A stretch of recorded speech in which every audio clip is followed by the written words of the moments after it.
Hello, good morning. Welcome to this session during the PHET IDE Academy Week.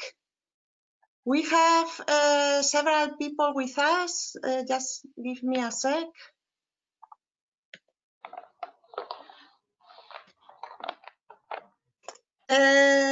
We will have this session all together with Walter van der Velde, who is the Deputy Head of Unit of the PHET unit of the European Commission. PHET is Future and Emerging Technologies, together with three national contact points from the PHET area: Marta Calderaro from Italy, Stafford Joy from UK, and Nicolás Ojeda from Spain. We will have it all together.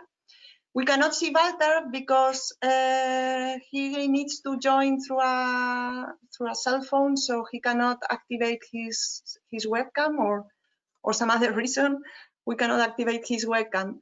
Walter, you need to unmute. I think you can unmute your microphone so we can hear you. Can you try to do that? You did. Hi, are you hearing me now? Yes. Good. Hi, Walter. Nice to have you here. Good morning. I'm sorry, I couldn't open the session on my laptop, so I took a second try on the phone. I'm sorry for the video. That's a bit annoying. Yes, it's a pity. But at least we are here all together. Since we are somehow blending two sessions, instead of, we might make it a little bit longer, and the next session will start at 11:30. So we will now be discussing around the Pathfinder program for the future. And at 11:30, we have the final presentation of PREFET roadmap and trends for future and emerging technologies, and the final discussion with some research experts.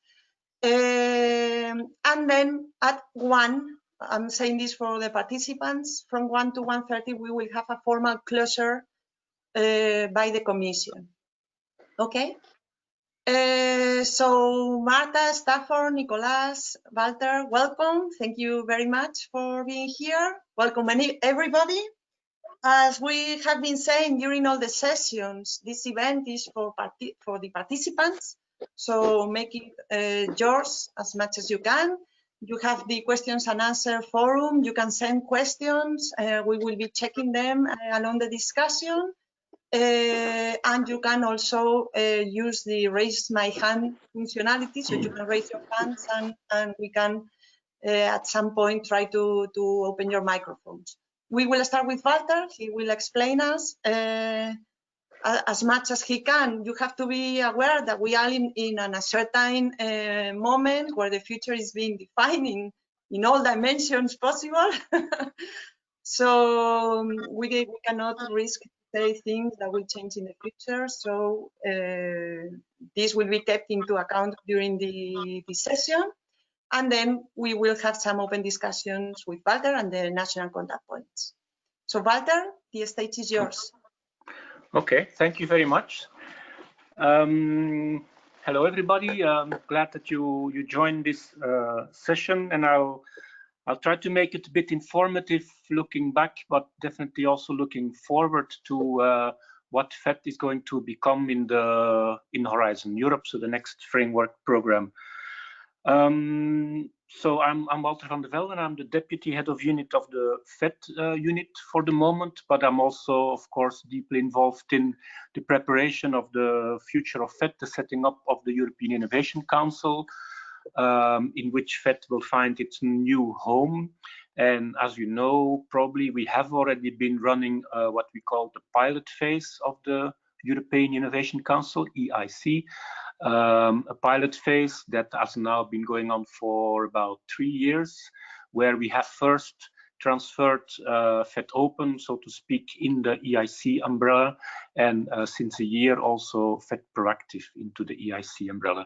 And that's going to be the starting point for a new form of PHET, which will become known under the name of Pathfinder. So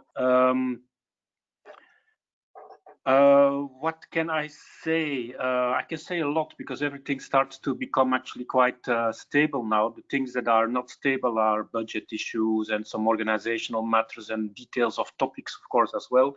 But the big picture of what EIC is going to be are definitely starting to be clear. So FET, if I just want to start from the past, FET is a program that has existed for 30 years under another name in the beginning, but definitely the roots are there, and it has then evolved into what it is now. It was a very small program in the beginning. I found back the very first call of FET in the bigger work programs at the time, which was under Esprit, I think, and it was exactly one page.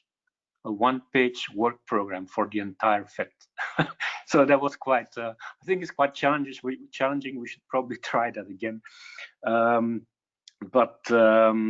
So since then, FET has evolved to become a bit of a program in itself. I think many people envied FET because it seemed to be like living in its own corner, without too much disturbance from the big politicians, and doing really fancy stuff. I mean, crazy thinking, projects that would not be funded elsewhere. That has always been the hallmark of the FET program.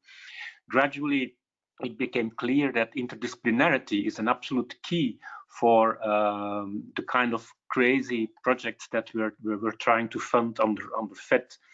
It's simply the case that if you are within one discipline, it's very hard to do something radically new. If, however, you start combining ideas from different worlds of thinking, then it becomes more interesting and more challenging.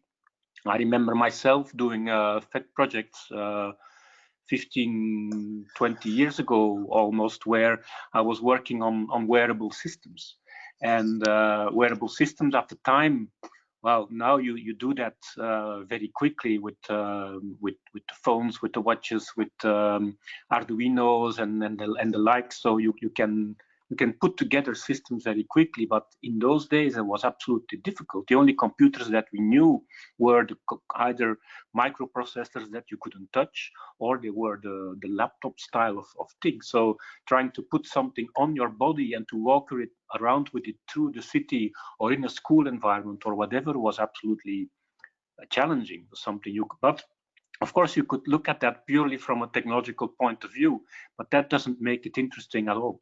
What made those projects interesting is that I had the chance then to work with people. That was a project for schools in particular, who were specializing in pedagogy, who were really the Piaget thinkers and people who know about how to do things seriously, not by me thinking that I know about school because I've been to school. No, people who really think about the discipline of education. The same with anthropologists. We brought into that project an anthropologist. I didn't understand what she was talking about in the beginning. Either I thought I'm not up to the level, or other days I was thinking it's absolutely trivial. And it took me 3 years probably through the project to really understand the contribution of all those other disciplines. And I remember very well the episode of a wearable that we had designed. And my technical people, the microelectronics people and software people, they said, it's ready, it's working. We ship it to the school. It was a school in Israel at the time. They try it in the school. They call us back, they say, it doesn't work. My technical people say, it works. The school there says it doesn't work. And it took us weeks to find out what each of the two meant. They actually meant completely different things. For a technical person, it means that the technology works. For a person in the school, it means that it can work in a school environment, meaning that it has to start up quickly, it has to be reactive, the battery shouldn't be down in 10 minutes, and so on and so on. All kinds of extra things that you completely forget when you are in the world of just making the technology work. Of course, it's more complicated than that. Anyway, I'm expanding on multidisciplinarity, but it is and it will remain a key element of the future FET. Another thing that I would like to emphasize is the collaborative nature. In FET, we've always worked. I mean, it's obvious in the interdisciplinary thing, but in collaboration, my best advice to you, I mean, and this school has been about coming up with new ideas, and I like to say, don't work with your friends, because from your friends you cannot learn anything anymore. You cannot really open up new avenues. Of course, that's a bit of a boutade, so don't take it. I hope your friends don't take it too personally. But we see, and we have done the analysis of all of that our most novel projects which after the fact, not in terms of proposal, but when the project is finished, have come up with the most new results by doing a bibliographic study of what this novelty is based on, that in 60% of the cases, 66 to be exact, the consortium was in part new. And in 16% of the cases, the consortium was entirely new, meaning that you were working, these people were working with other partners that they had never worked with before. So I think that's really a key. You have to open up to talk to other people, to bring in disciplines that you have no clue about, but that there is a common understanding that you want to dig out something together. Now, of course, the whole thing falls or stands with a good idea.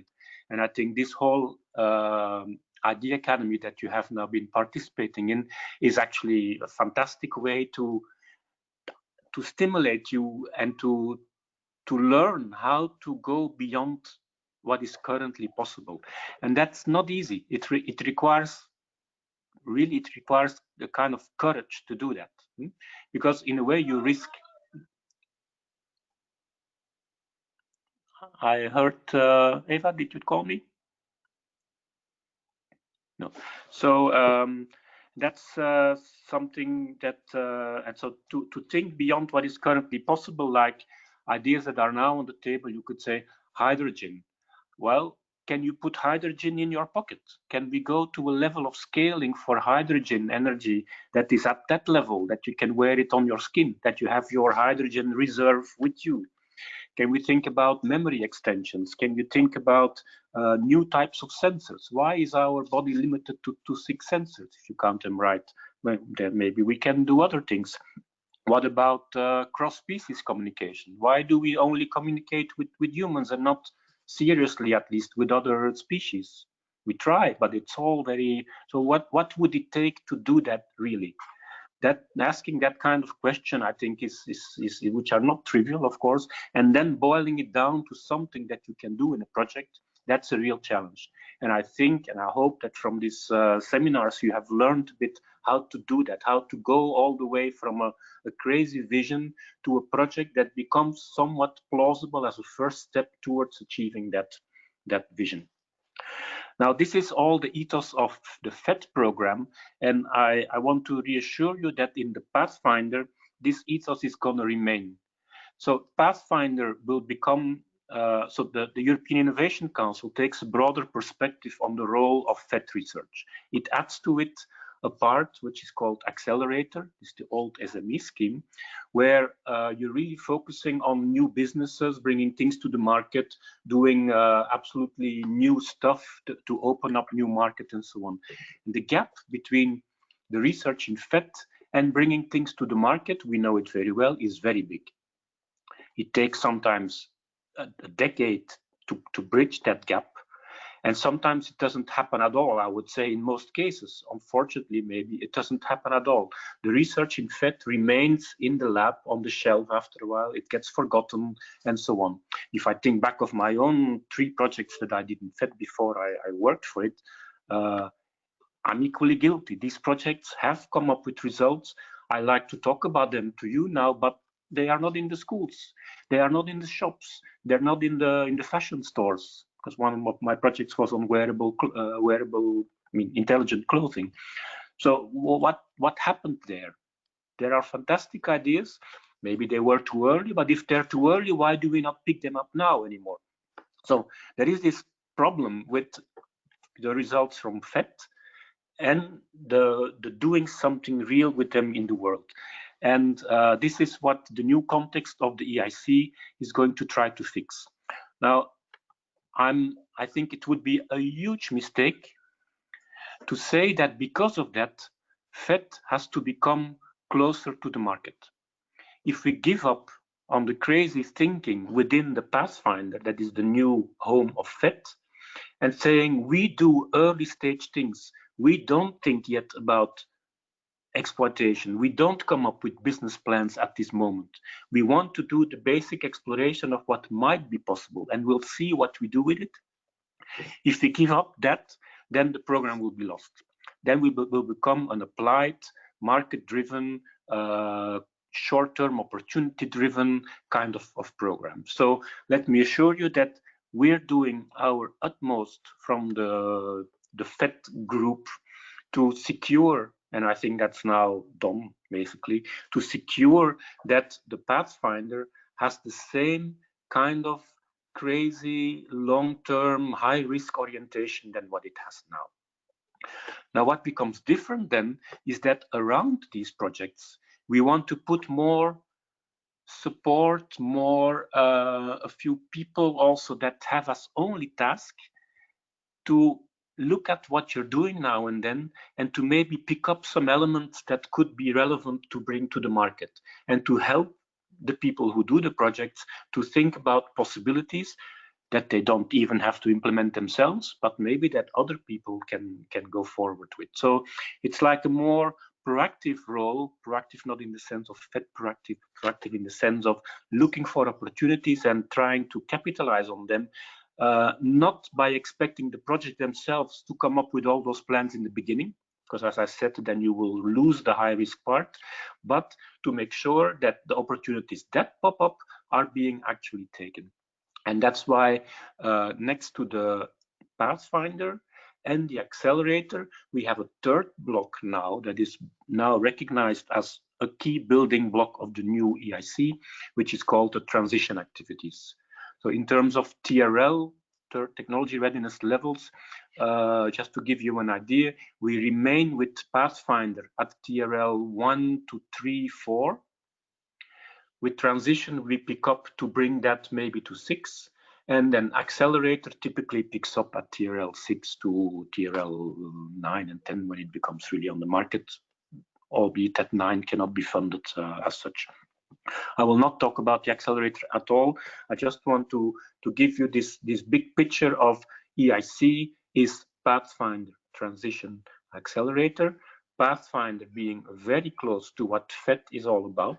Both FET Open and FET Proactive will become Pathfinder Open and Pathfinder Challenges, as we now call them, more for the new term for proactive.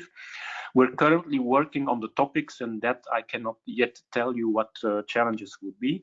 And the next step is for those that where there is an opportunity, for those where there is a willingness, there is an extra possibility to do an additional track, if you want, that we are going to seriously fund. So about 2.5 to 3 million probably for that transition part. That is the part that is doing more research, more development to make the technology ready for a particular application, not market ready, but as you would say, investor ready, maybe TRL 6, and then it will link on to the Pathfinder. There's a few other novelties that are probably might remind you of the Innovation Launchpad. Well, that's maybe interesting to say also that FET has already for a long time moved gradually to be interested in bringing things to the market. You may remember at the end of FP7, the experiments we did with the X-Track, the experiment we did with the Young Explorers, and the experiment we did with the high-tech SME track. So we were already trying to bring in innovation elements in various shapes into the program.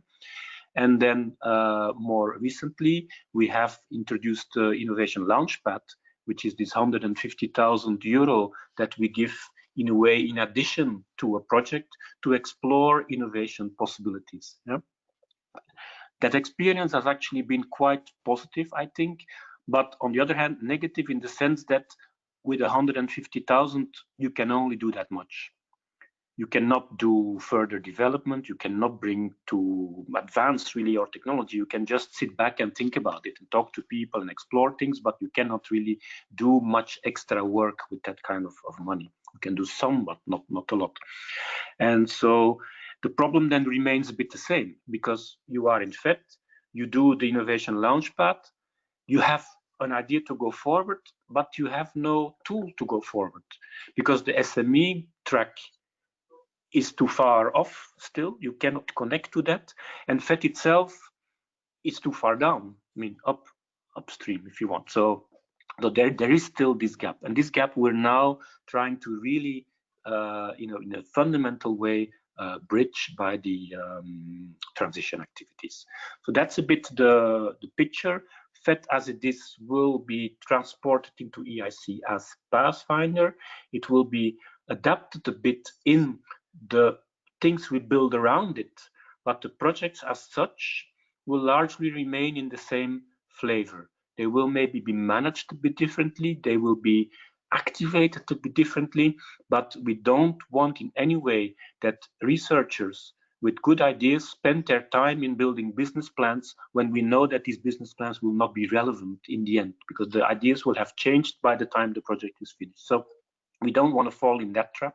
Keep it clean and simple in the Pathfinder, but gradually have this possibility to explore things around the project and then to go to transition. So instead of the innovation launchpad, we will have an additional possibility to give 50,000 euro extra as a preparation to go to the transition, which is a real 2-3 million project, and from there on probably on to the market in the best case.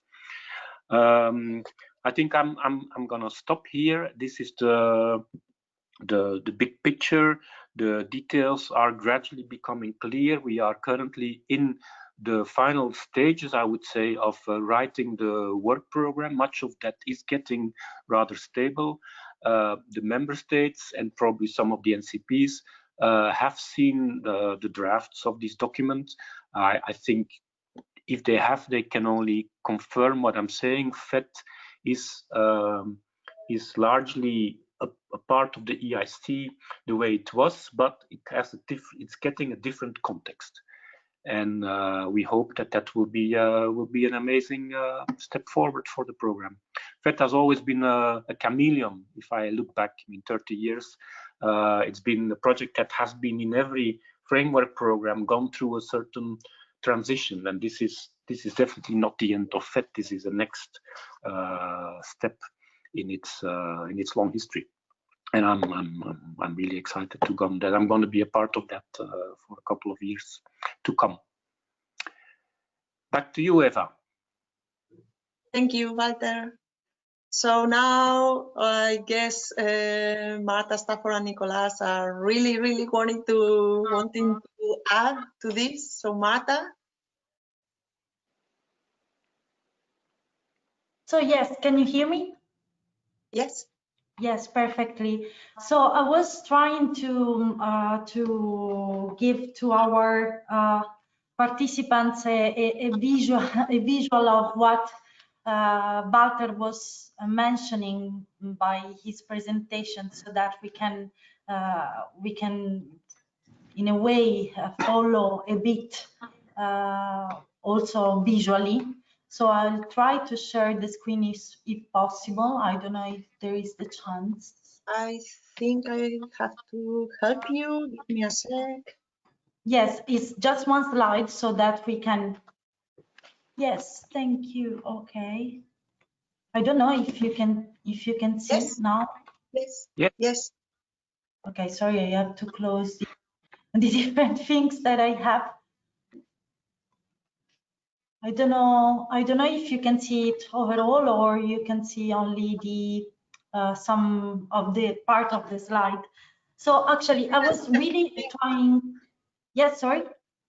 We can see the full thing. Perfect. Okay. I was really trying to summarize a bit what Walter was saying in order to give a comprehensive vision of what the European Innovation Council Pathfinder will support in the future, and actually has been supported also within the pilot. So we can see a bit that there are three main concepts that are hidden in the European Innovation Council Pathfinder. And please, Walter, correct me if I'm wrong, as well as Nicholas and Stafford. If you would like to add, this is just a starting point.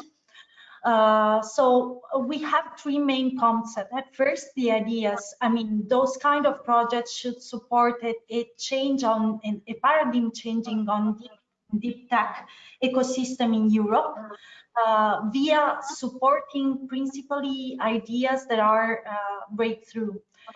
And supporting also the people behind those kind of ideas, so the innovators, but also the innovators hidden in the research community, so supporting interdisciplinary communities that are emerging within the emerging technology as well.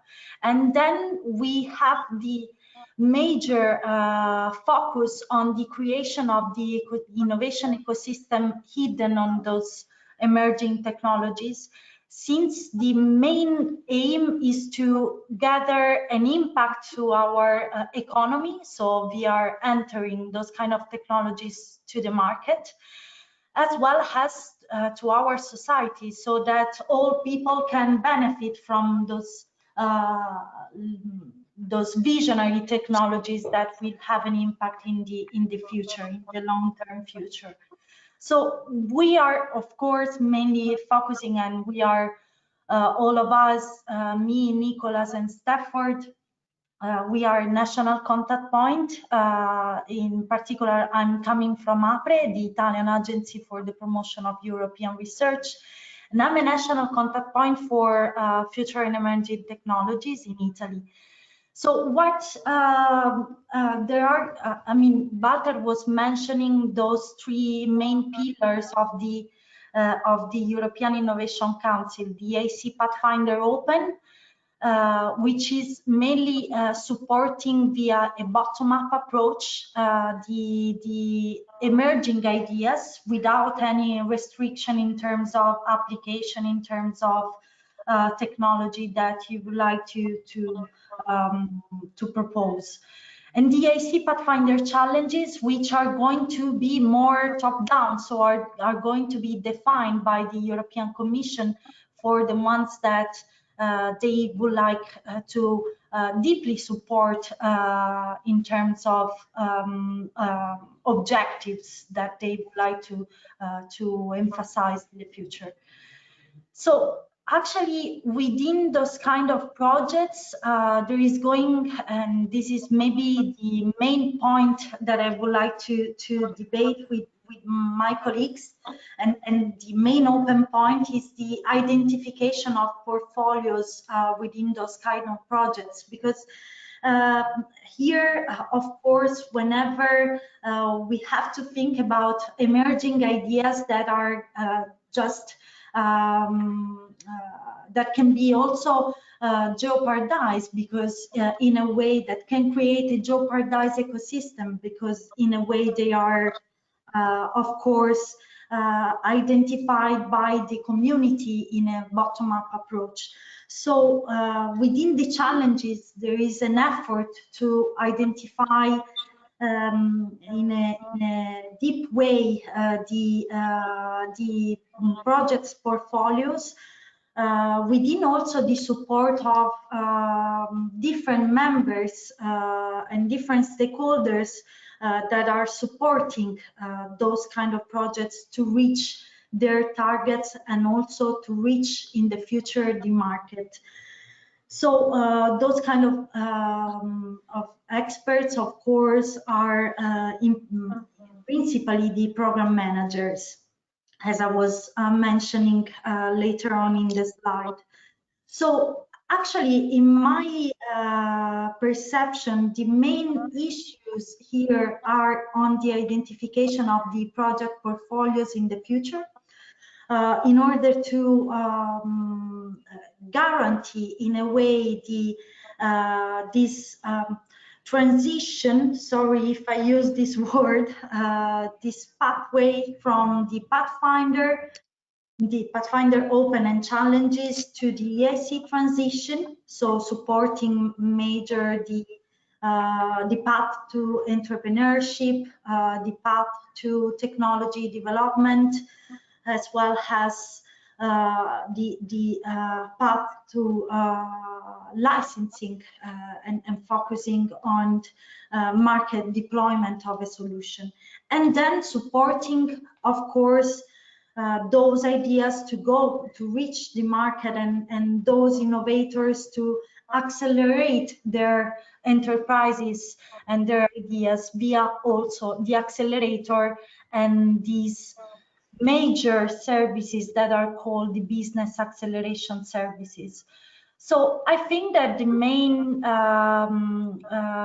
issue here is more on the identification of the portfolios to be supported, and how the EC will identify those portfolios, and how those are going to be furtherly enhanced within the transition. This is actually more or less what I wanted to pose on to bring in this round table, and that's it from my side.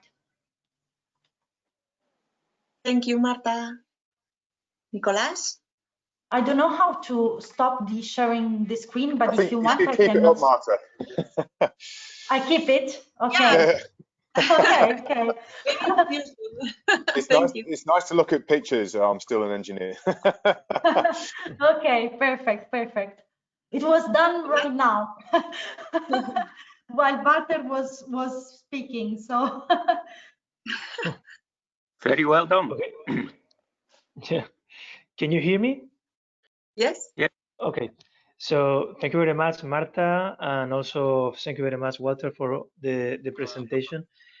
Well, I don't know exactly what can I add, but I would like to stress the success of the program, because I don't know in your countries, in the UK and in Italy, but in Spain, this program is quite popular. I mean, there are a lot of interest in participate, and all the applicants and researchers and innovators that have been in contact with us, they will like just to have a continuity in the next framework program, to have this program, try to keep this program, this idea, to fund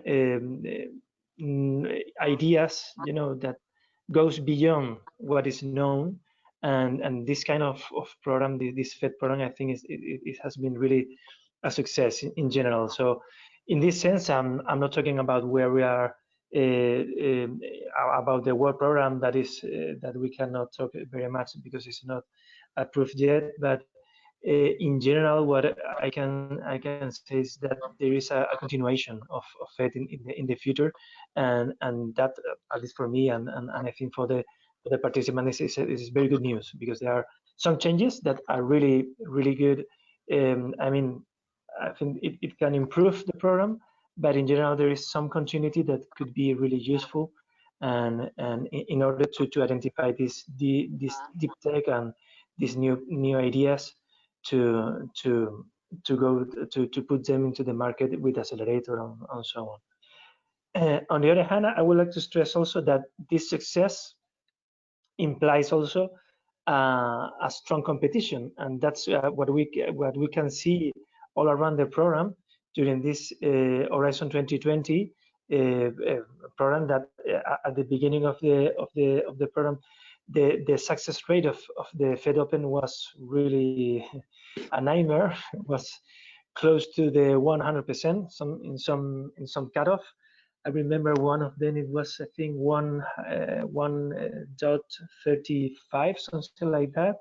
So it was a really competition, really a lot of projects that were really competitive projects, and with some adjustment, let's say, during the years, during the different work programs, the success rate has improved to, I think, the 12 or 11 or 12%. So it was great. I mean, it was the presentation of project was more or less between 400 and 400 or 500.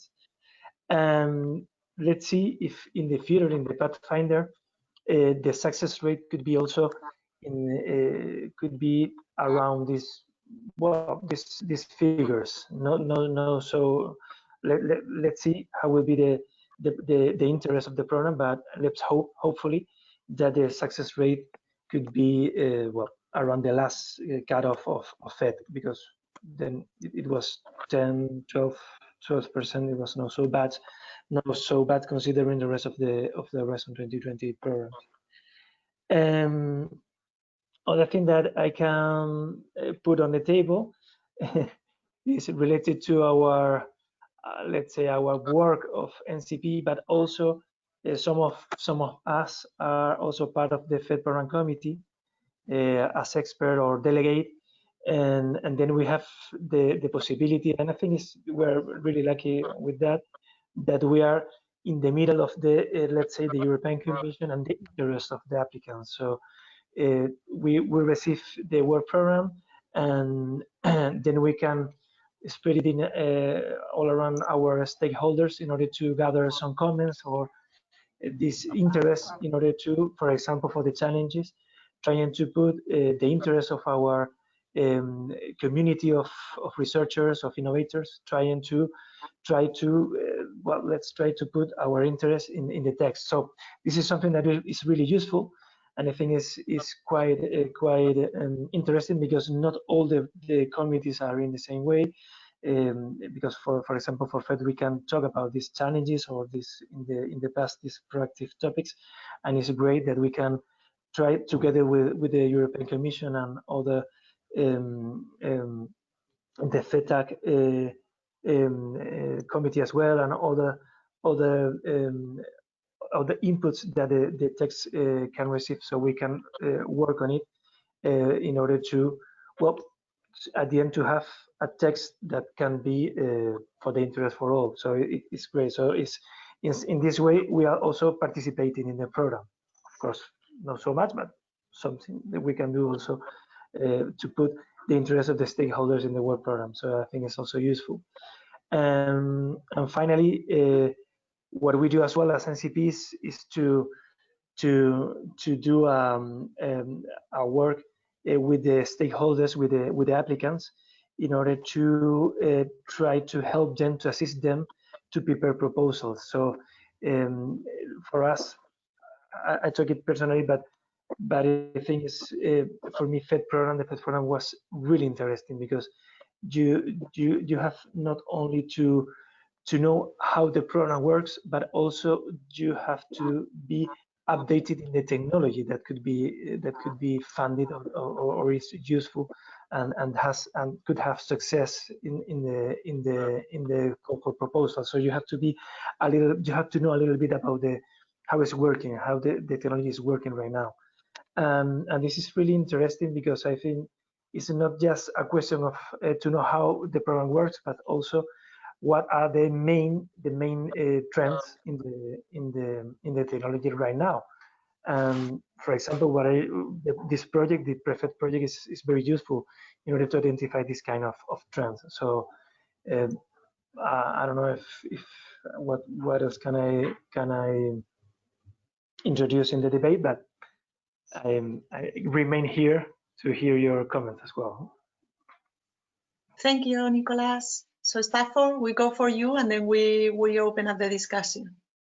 Yeah, cool. So thanks. So I think I'm going to cut straight to it. So to address maybe Marta's point directly, I think this really is I suppose the portfolio approach to program management, maybe the kind of one of the key changes, and it is challenging, mainly I think in terms of how it's done. But I suppose my main point is going to be focusing on who it's done by.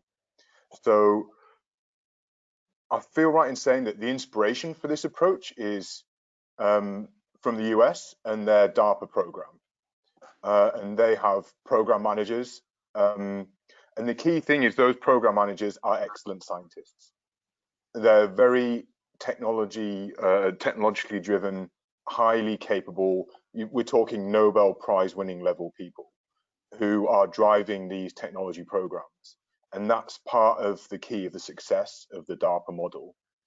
And this is something we're looking at in the UK. I've highlighted several times. I'm not sure if it's being covered in the European media, but I suppose adoption of a DARPA-like program in the UK is one of the government's main priorities at the minute.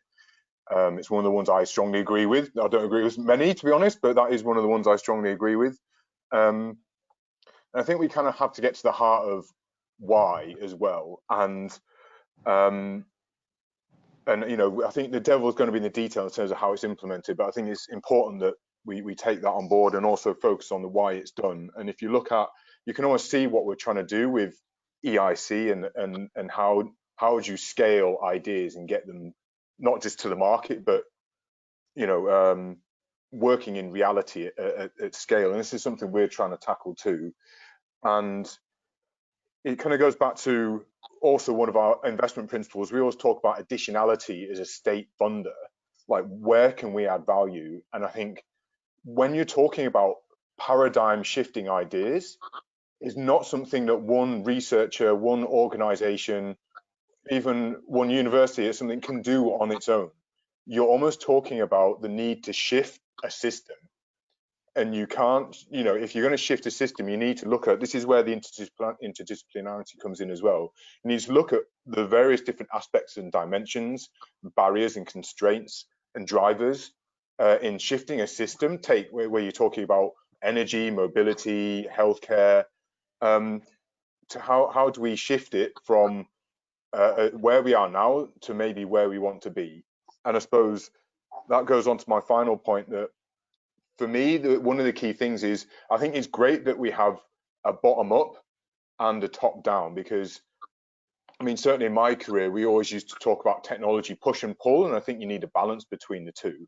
So you need like bottom up ideas because you don't know what might flourish from the unknown almost, but you also need some kind of top down orientation to say, actually, what is this helping us achieve, almost as a species. And I think the critical path for the human species right now is things like climate change. And it really is getting to the point where if we don't address these things soon, talking the next 20 years, so what we do now is critical in terms of the time it takes to get these technologies working in the real world, then I really fear for my children. You know, I've got a baby who will be alive in 2100. And I'm like, what kind of world is he going to be living in? And that worries me. And I think we really need to be focusing on these, and like with a laser sharp focus on what are the real critical challenges. This is where things like the Green New Deal obviously come into it as well. So I suppose that will be my contribution. So it's thinking about who does it in terms of who are these program managers and what are their capabilities. And they need to be really high caliber individuals who have the ability to think in systems, to understand the technology, to think about what will work, what won't work. Is this feasible? Do we have the capability to do it? And then ensuring that we focus on the really critical challenges for now. Obviously, you add COVID into it as well, and how are we going to address that? And what's the new economy going to look like? And how can we emerge from this better, stronger? I mean, I suppose in the UK, we like to use analogies about, or at least my current political leaders, about the war. You know, after the Second World War, we had, you know, a New Deal in this country. We had a lot of state-backed investment in infrastructure, in education, in the National Health Service was created after the Second World War. So I think we're almost in that situation now with the pandemic. So how do we emerge from this stronger and better? So I think it's a real opportunity to do something great. And then I suppose finally, from a UK perspective, I feel I need to address the elephant in the room. So obviously we don't know exactly what's going to happen as of 1st of January 2021. Obviously for Horizon 2020, everything is, the withdrawal agreements there, everything's in place. But on a personal level, I certainly hope that we associate to Horizon Europe. I think whatever happens, we're going to continue to engage strongly with our European partners. And for me personally, like, I think we need to leave politics to politicians. And I think it'd be naive to think that we're not going to continue to collaborate. Certainly on PHET, the UK has been the #1, 2 country, certainly for the Horizon 2020 program. and we continue to do strong. We love the instrument. I think it provides a unique addition to the funding landscape. Reflecting Nikolai, your comments, we hope it continues. Certainly, in essence, we think Walter said as well, maybe with these additional elements around, as Marta alluded to, addressing more difficult challenges of the program management, and how do we really focus on the critical technologies for the challenges we have now, and then how do we get those to scale. Okay, thank you very much. It is time now for reactions and questions, both. We can have two levels of reactions, reactions among yourself, because sometimes when you hear your colleagues, you say, oh yes, and also this and this and this.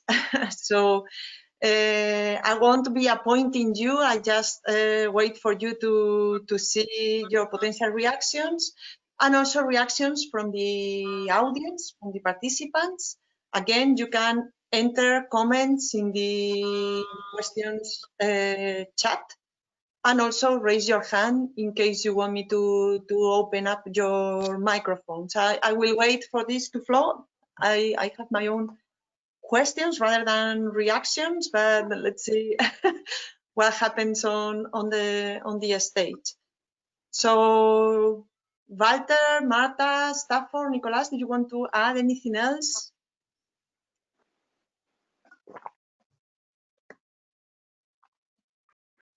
Yes, okay. Maybe myself, if I can add something.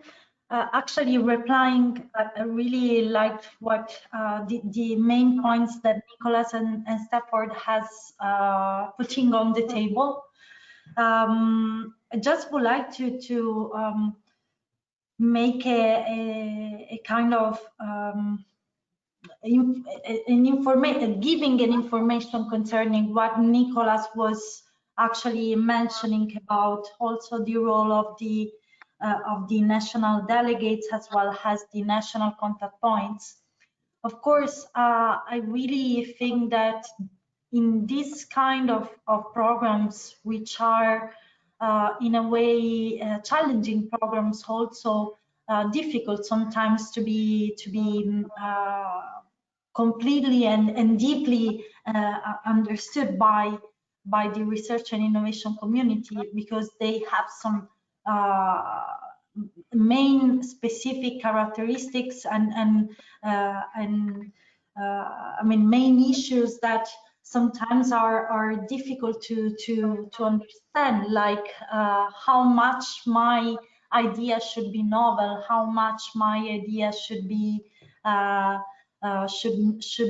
paradigm changing. You know, those kind of issues sometimes are not objective, but it's difficult to manage. I really think that, and I'm coming also to what Stafford was mentioning for the IC program manager, that the national contact point could give a real benefit to the community in order to giving information on what is going on, which are going to be the main evolution of the program, which are the main ideas that has been previously funded in order to understand how to write the proposal for getting funds. And I would like also to mention that beside the national contact points and beside the national delegates, there are also several initiatives, such as this one has the Idea Academy organized by PREFET, but also via other projects. I have the honor to coordinate another project, which is called FedFX, which is dedicated to communicate about this program. So to giving, you know, all the information in order to get it deeply understood by the community, and also emphasize the networking among projects. But beside those, I think that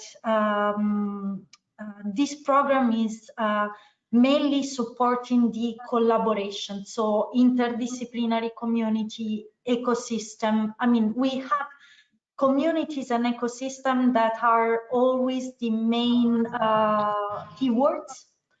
And also in terms of the competencies and skills that a single program manager should have, I would like to emphasize that a single person alone could done less. So we need to bring community ecosystem that are also supporting the program managers in order to identify the best ways to support those funded projects, has also the business acceleration services and the EIC forum would like to do in the future. So this was what I wanted to mention. I'm sorry, because Great. I cannot see you anymore, so We can see you. We can see you. Okay, I don't know why, but in any case, thank you. Just one maybe open question. So does, because I'm not aware of this, what's the role of the EIC advisory board in this kind of ecosystem? Are they, I know there was a pilot board set up. Does anybody don't know that? I'm not sure. Mm-hmm. Walter, you have Yes, your hand raised. I can say something about that and about some of the other issues raised. So let me start with the last question, the advisory board. So we've always had, I mean, for a long time, we've had the FETAC, the FET advisory group, that has then become the EIC advisory board, in which there is a subset of people that are more focused on Pathfinder. So they've been extremely useful to shape the program in what it currently is, to defend also this position of Pathfinder within the EIC. And so when Horizon Europe starts, we will reconstruct that group into a permanent advisory body that will follow EIC through the Horizon Europe program. And their role, I mean, first of all, there will be a president of that group, in the sense it's not exactly like for the ERC, but it's going to be a face on the EIC, because I think the problem with many of the initiatives that Europe does is that we don't put faces on them, because it has to be anonymous in a way. It has to be Europe that does things. But if you talk to the science world and the entrepreneurial world, it's important to have somebody who can stand up for you and say, okay, this is what we do. So this, by extension, the advisory group is playing that role, with one president and being the more visible one. So they are, on the one hand, advisors, but they're also ambassadors for our program. They're really people that will go out there in their own communities, be they on the research side, on the RTO side, on the side of investors or small businesses, and they will bring out the gospel, and also help people, albeit that they should avoid conflict of interest and things like that, of course.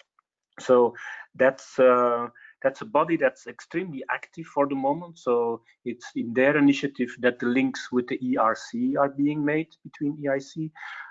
They are drivers behind making the link between EIC and the EIT, and so on. So there are lots of working groups, and it's like a boiling soup of things that we as Commission are dealing with and absorbing their opinions. So yes, it's going to be. It's going to remain, and they also have kind of an endorsement role of everything we do. So if we come up with a set of challenges, then it's also the EIC advisory group that will endorse that set of challenges, and they are helping us to reflect. They're not bringing in new challenges themselves per se, but they are helping us to orient and to make sure it's balanced output. So that's important. Maybe a word on the portfolio. It's I didn't mention it in my introduction, but indeed the portfolio approach is a new thing. The reference to DARPA was made in that context. My director likes to make a joke saying ERC is like the NSF, only better. And EIC is like DARPA, but only better. So we are inspired by programs like DARPA and NIH, but we're not going to copy what they do. This being said, it's true that the program managers and the caliber that they have is going to be extremely important. We currently have hired 4 program managers. It's a first wave. They're not Nobel Prize winners, but they're solid people in their field. They have a knowledge from both sides, the research side and the entrepreneurial world. They have deep knowledge of their technological fields. But it's only 4. A 5th one is coming. It's not yet covering all the topics. In the end, we hope to maybe converge to 15 program managers in the course of this program, maybe 20, but that's like the ballpark that we're thinking about.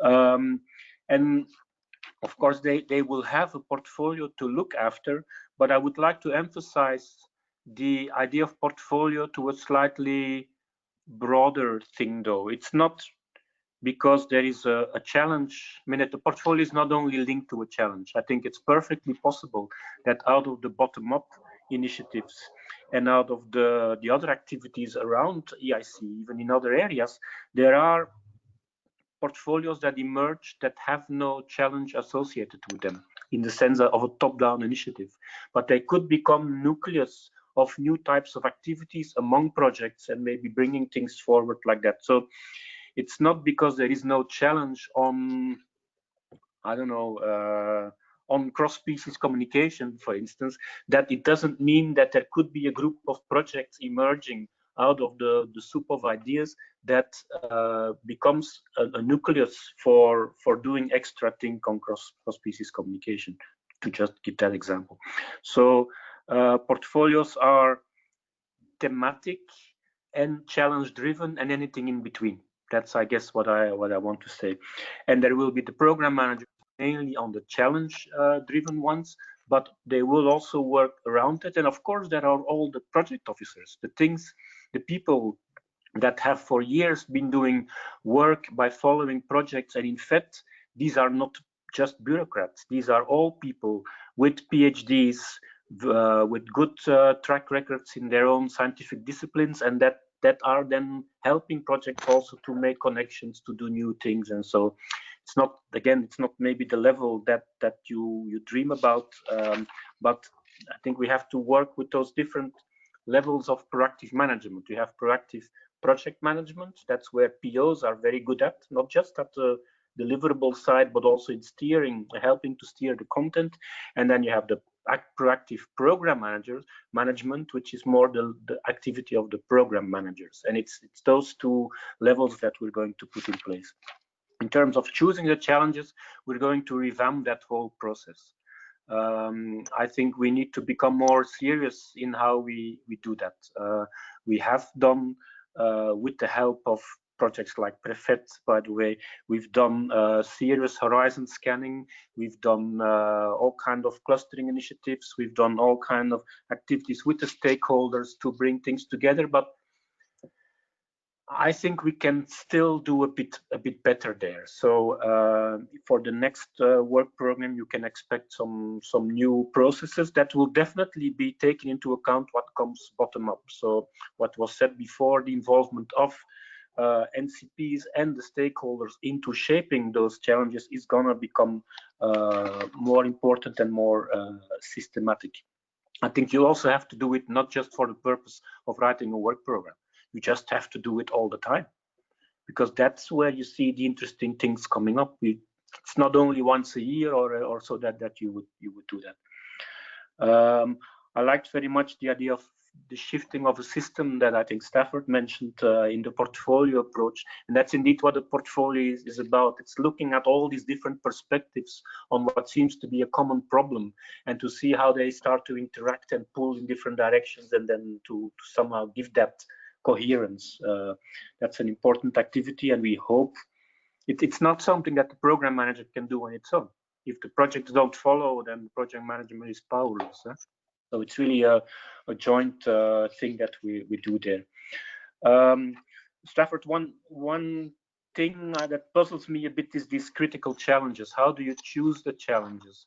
And if you take the big ones, like Green Deal and the health crisis, and so then there is lots of money elsewhere in the programs that we can, with our, suppose we put 20 or 30 million on a single challenge, it is peanuts compared to many of these other things.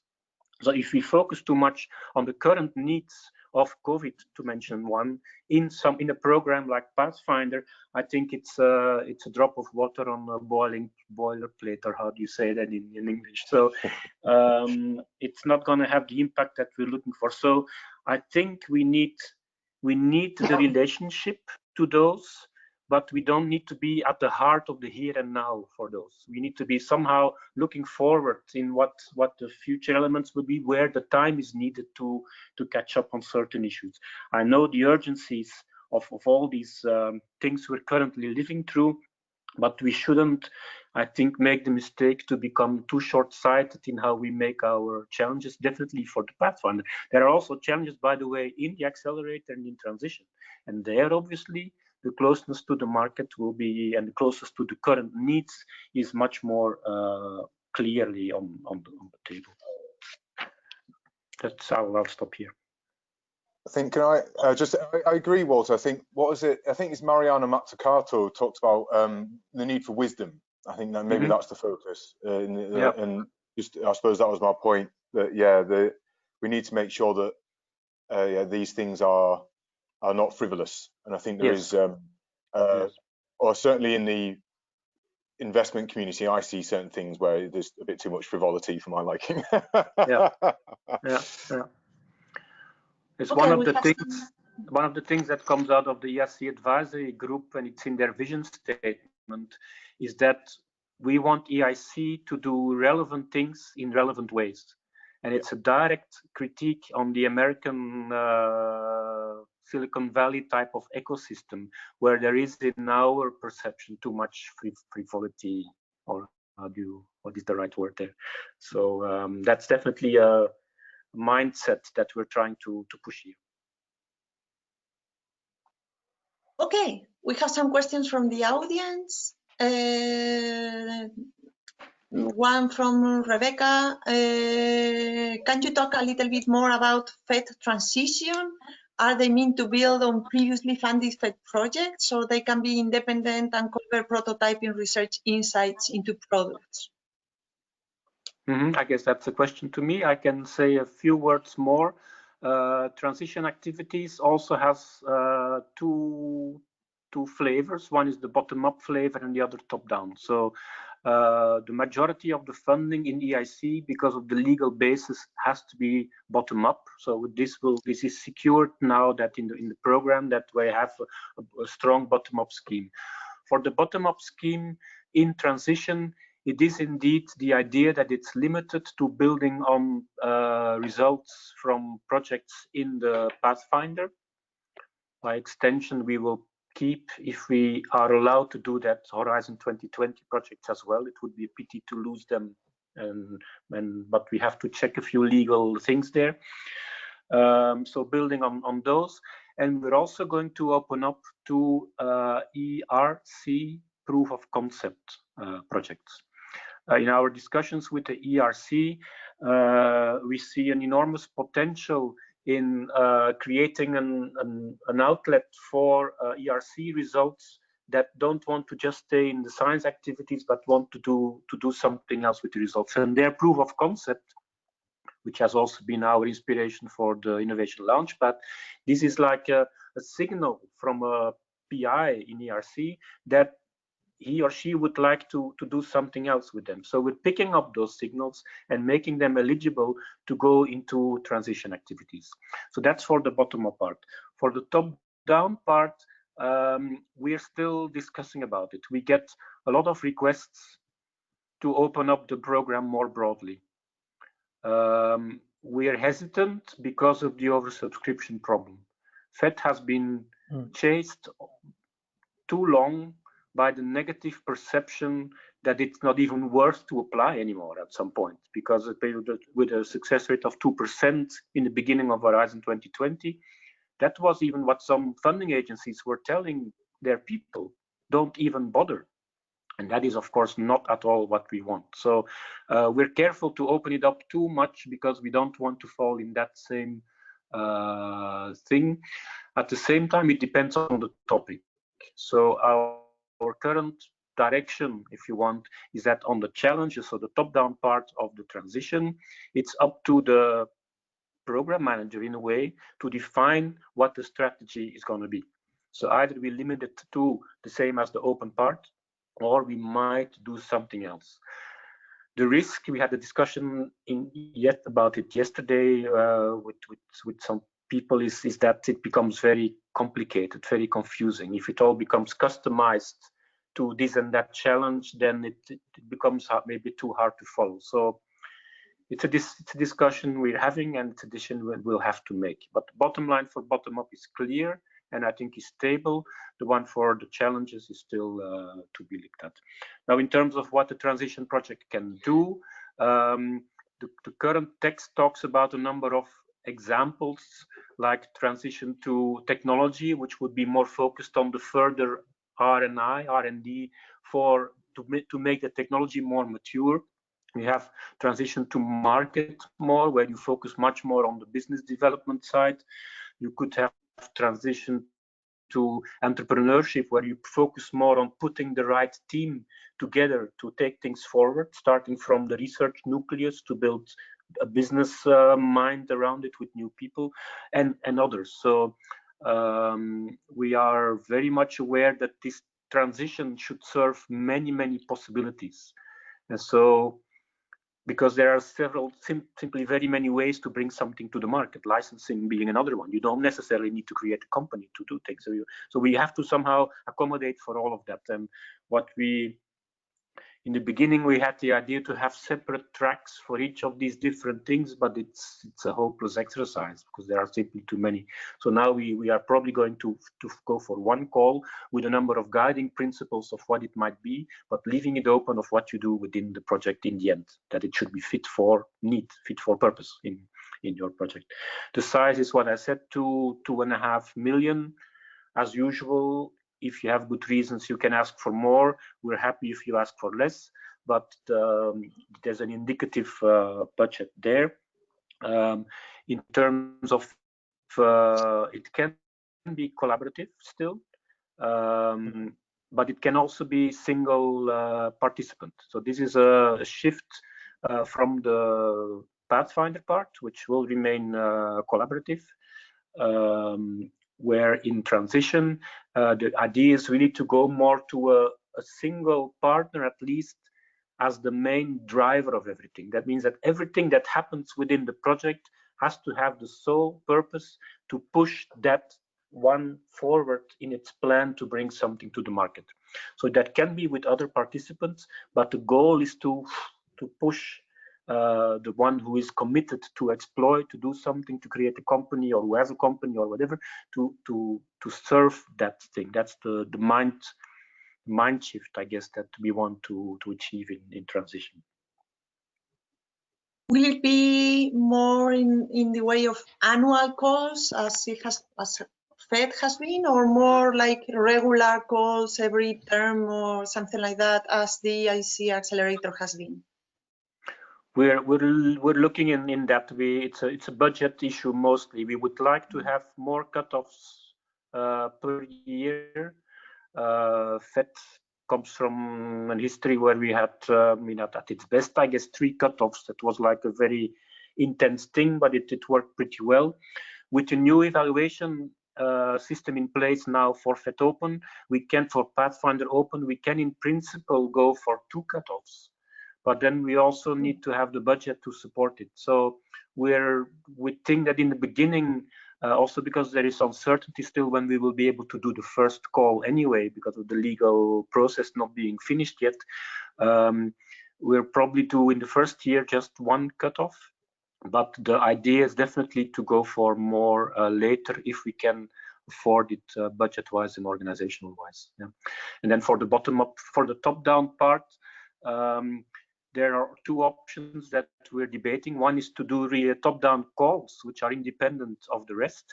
And the other is just to do budget engineering by having an open call and to say that percentage of the budget is reserved for that challenge, you see? To do it more like that. So the timing of the call would be the same as in bottom-up and top-down, but the budget engineering within the call would be, because there is a top-down and a bottom-up part within the same call. A bit like we do for Pathfinder now, where you have these different subtopics, where we split the budget according to what we want to put into them. Yeah.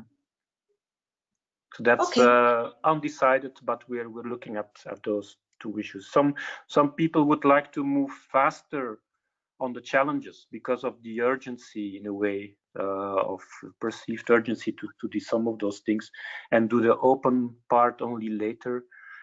But it's an ongoing debate. Okay. That will converge in the next month or so, of course. Yeah. Okay, that was one question I had. When we could expect some more news? When was the next milestone? Yeah, so we have a new we had a meeting with the program committee this week. We're expecting feedback from them by the 12th of November. We will have a next meeting then a couple of weeks later, and that's probably the last one before we push things into inter-service consultation, which is our internal process to make sure that everything is not overlapping with other things, and that the whole commission services agree with what we have cooked up.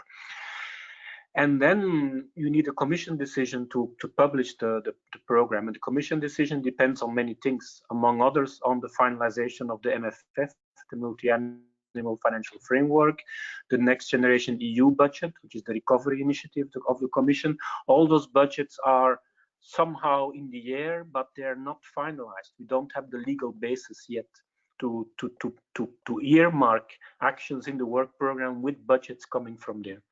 And so that's taking delays, and I'm afraid we're not gonna meet the deadlines that we have put to ourselves of the end of the year, but it will rather be the first months of the next year.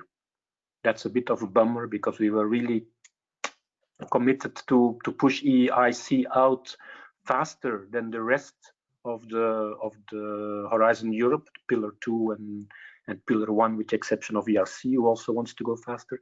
But legally, we don't have the stable ground yet to make that firm. Okay. But we plan as usual to pre-publish the call as soon as it's stable, so that people can prepare already for the things to come. And then as soon as we can, we launch the call, and then we can go pretty fast. But we've done that before, that kind of mechanism. Great. More questions from the audience regarding the UNO social development goals. Do you consider them relevant to, hold on a sec, to connect to over the whole EIC program? It's a question from Cecily. They are relevant for the whole Horizon Europe, I would say. So in that sense, they definitely play a role in the strategic programming, which is the thing governing everything except EIC and ERC, basically speaking. But it would be strange for EIC to say that they are not relevant. So yes, they are relevant. At the same time, I mean, especially in Pathfinder, I mean, stick to the concrete thinking of your project, and don't spoil the 70 pages that you will have to write a good FET open or Pathfinder open proposal. We're going to go to 17 probably. Don't spoil that limited space by writing endless arguments why your thing is relevant to 6 or 7 of the development goals. I mean, this is not gonna work. So I think you're convincing in the concreteness of your proposal, and we really would like you to cut down on blah blah arguments often about how your things is relevant to the big pictures. I mean, that relevance will be obvious if you do the thing right. So I would The relevance is there. The relevance is definitely clear for pillar 2 in the Horizon Europe program. It is in the background relevant for everything we do in EIC anyway. And some of the calls that we will do, especially in the accelerator, are going to be explicitly linked to the recovery package and everything, and to the Green Deal, where that agenda is obviously on the table. Okay. And we have a final question from Agatha. Taking into consideration the nature of FET, high and strengthening link between research and industry, is there a role, and what role do you see for responsible innovation in Pathfinder?